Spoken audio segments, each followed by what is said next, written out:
मैं उस रात शहर से अपने गांव जा रहा था, जहां मेरे नाना नानी रहा करते थे। मैं कई सालों बाद वहां जा रहा था और इस वजह से काफी खुश था।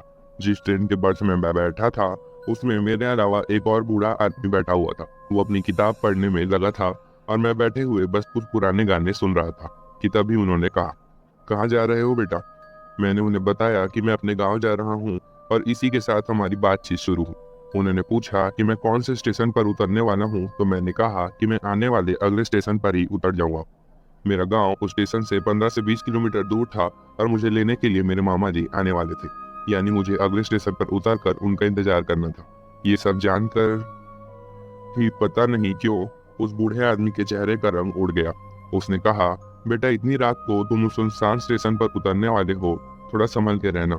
मैंने पूछा, ऐसा क्यों? तो उन्होंने कहा कि उस स्टेशन पर कोई भी नहीं होता है। वो स्टेशन कुछ अजीब है। मुझे समझ नहीं आया कि वो ऐसा क्यों कह रहे हैं। यही बात मैंने उनसे पूछी और जो बात उन्होंने मुझे बताई वो जानकर मुझे समझ ही नहीं आया कि मुझे कैसा रिएक्शन देना चाहिए।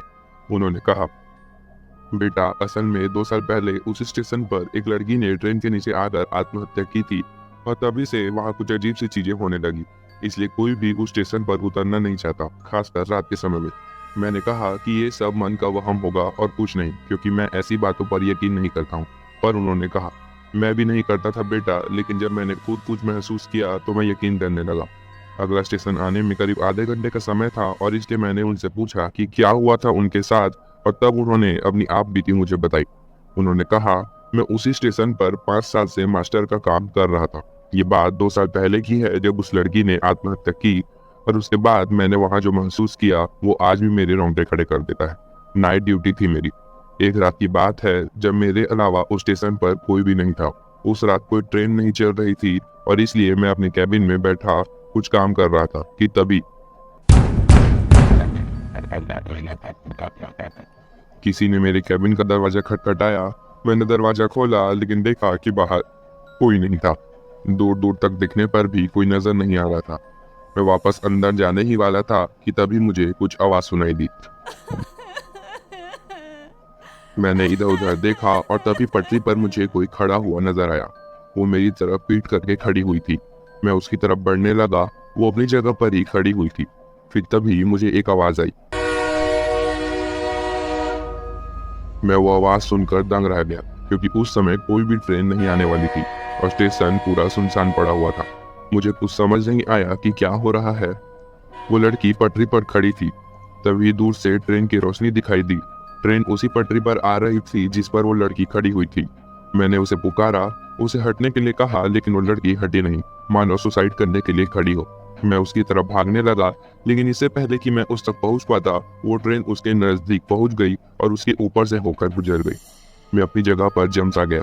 ट्रेन जब उस स्टेशन पर रुकी नहीं, मैं पीछे मुड़ा ट्रेन को देखने के लिए, लेकिन ये देखकर मैं बिल्कुल हैरान हो गया कि पीछे कोई ट्रेन नहीं जा रही थी। ऐसा भी नहीं हो सकता था कि ट्रेन निकल गई हो, क्योंकि सिर्फ 10 सेकंड के अंदर ट्रेन आंखों से ओझल नहीं हो सकती थी। फिर स्टेशन पर सन्नाटा छा गया। ऐसा लगा जैसे जो कुछ भी मैंने देखा वो कोई सपना था। ना वो लड़की वहां थी और ना ही कोई ट्रेन। मैं घबरा गया और अपने कैबिन में गया। मैंने दरवाजा लॉक कर दिया और चुपचाप बैठकर सारी चीजों के बारे में सोचने लगा। फिर मैंने सोचा कि शायद मैं थक गया हूँ, इसलिए मुझे वहां हो रहा है। और फिर मैं वहीं लाइट बंद करके सो गया। पता नहीं क्या वक्त हो रहा था उस समय, जब फिर से मेरी नींद खुली और मैंने वापस से रोने की आवाज सुनी। मैं झट से उठ गया और दरवाजे की तरफ देखने लगा और तभी मुझे दरवाजे के बाहर एक लड़की खड़ी हुई दिखाई दी।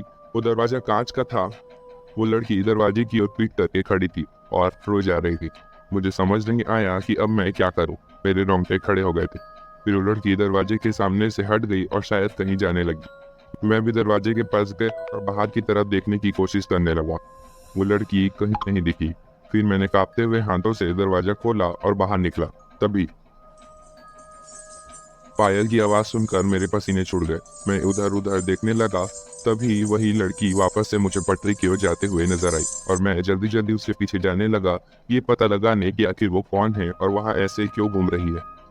लेकिन जैसे ही मैं उसके पास गया और मैंने उसका हाथ पकड़ने की कोशिश की, तो अचानक वो वहां से गायब हो गई और मेरे पसीने छूट गए।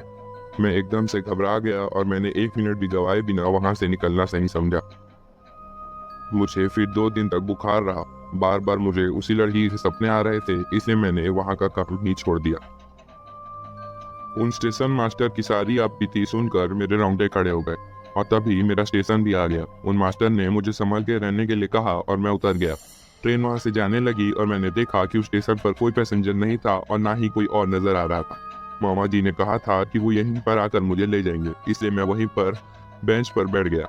मैंने समय देखा, रात के 11:30 बज चुके थे। मैंने मामा जी को कॉल किया और कहा कि मैं स्टेशन आ चुका हूँ, तो उन्होंने कहा कि वो आधे घंटे में पहुंच जाएंगे। मैं वहीं पर बैठे हुए उनका इंतजार करने लगा। फिर करीब 10 मिनट के बाद मुझे आवाज आई। मैंने उस कुत्ते की ओर देखा। वो कुत्ता पटरी के ऊपर था और पता नहीं क्यों जोर जोर से भौंके जा रहा था। फिर अचानक वो चुप हो गया और वहीं पर खड़ा बना। मैंने इधर उधर देखा पर वहां पर कोई नहीं था। तभी उस कुत्ते ने मेरी ओर देखा और उसे देखकर मैं घबरा गया, क्योंकि उसकी आंखें पूरी तरह से लाल थी। मैं डर के मारे खड़ा हो गया और वो कुत्ता मेरी तरफ देखकर जोर जोर से भौंकने लगा और अचानक उसने मेरी तरफ भागना शुरू कर दिया। उसे अपनी तरफ आते देख मेरे रोंगटे खड़े हो गए और मैं चिल्लाते हुए वहां से भागने लगा। मेरी मदद करने वाला कोई नहीं था। मैं तेजी से भाग रहा था और ना जाने भागते हुए उस स्टेशन से कितना दूर निकल गया। फिर मैंने ध्यान दिया कि पीछे से उस कुत्ते की आवाज नहीं आ रही है, तो मैं भागते हुए पीछे देखने लगा। वो कुत्ता मेरे पीछे नहीं था और तब जाकर मुझे चैन की सांस आई। मैं भागते भागते बिल्कुल थक गया और जहाँ रुका वहीं पर सर पकड़ के बैठ गया।